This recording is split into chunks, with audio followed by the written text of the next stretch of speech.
আমরা 2021 সালে রাজনীতি দলের আমরা সূচনা এই জন্যই করেছি যে অপশক্তিগুলো মানুষকে ভুল বুঝিয়ে মানুষের অধিকার কেড়ে নিচ্ছে তাদের বিরুদ্ধে আমাদের লড়াই।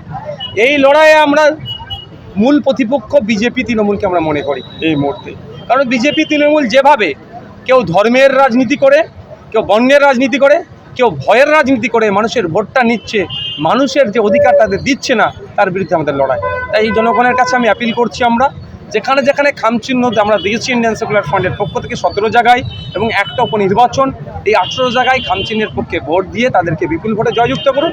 এবং সাথে এটাও আমাদের রাজ্য কমিটির পক্ষ থেকে বলা হয়েছে, যেখানে আমাদের খামচিহ্ন নাই সেখানে অবিজেপি অতৃণমূলের মধ্যে যারা শক্তিশালী, যারা এই ফ্যাসিস্টকে হারাতে পারবে, দুর্নীতিগ্রস্ত দলকে হারাতে পারবে, তাদেরকে ভোট দেবেন। বাংলায় কিছু মানুষ বলছে আইএসএফের কোনো অস্তিত্ব নেই, যেহেতু সিপিএম বিজেপি তৃণমূল কংগ্রেস আগে এই আইএসএফ তো 5 বছর আইএসএফ এর কোনো অস্তিত্ব নেই, সে বিষয়ে আপনি কি বলবেন? যাদের বলেছে কথাগুলো, দেখুন, যারা বলেছে তারা ভয়ে বলছে। আগামী জুন মাসের 4 তারিখে আইএসএফ কোন জায়গায় আছে, কোন পজিশনে আছে, তাদেরকে রেজাল্টের সাথে একটু মিলিয়ে নিতে বলবে।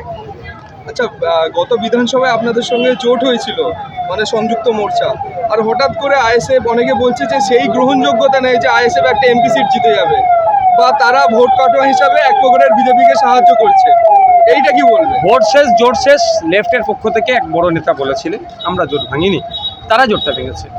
আমরা যেই জোটে যে আমরা প্রার্থী দেওয়ার আগে আপনারা হয়তো এটাকে মিসগাইডেড করছেন কি এড়িয়ে যাচ্ছেন জানি না, আপনাদেরকে বলে রাখি, আপনাদের মাধ্যমে জনগণের কাছে বলতে চাই, সর্বপ্রথম এই জোটের থেকে বেরিয়ে গিয়েছে কংগ্রেস। আপনারা কংগ্রেসের অধীরবাবুকে কিন্তু এ সওয়াল করছেন না, কেন বৃহত্তর স্বার্থে কথা ভেবে বিজেপি তৃণমূলকে হারানোর জন্য জোটে থাকলেন না।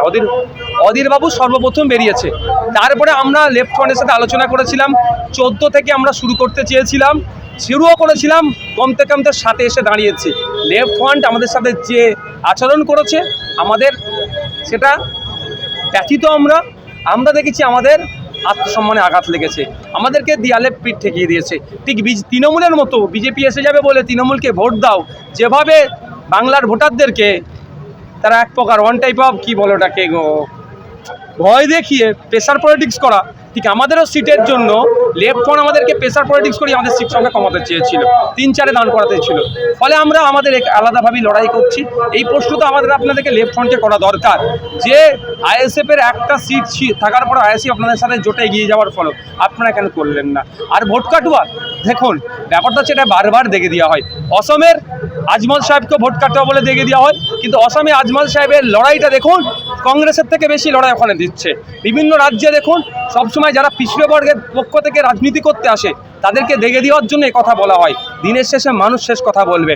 এই ভোট কাটুয়া বলে যেভাবে অপমান করছে বাংলার মানুষকে বা আইএসএফকে, বাংলার মানুষ দেখতে পাচ্ছে আইএসএফ 2.5-3 বছর ধরে কীভাবে লড়াই দিচ্ছে মাঠে ময়দানে, যেখানে অন্য কোনো রাজনীতি দল গিয়ে তাদের হয়ে কথা বললে না, যেখানে অত্যাচারিত মানুষের হয়ে কথা বলে না, বিধানসভার মধ্যে বলছে না, আইএসএফ সে কথা বলছে, তাদের পাশে দাঁড়াচ্ছে।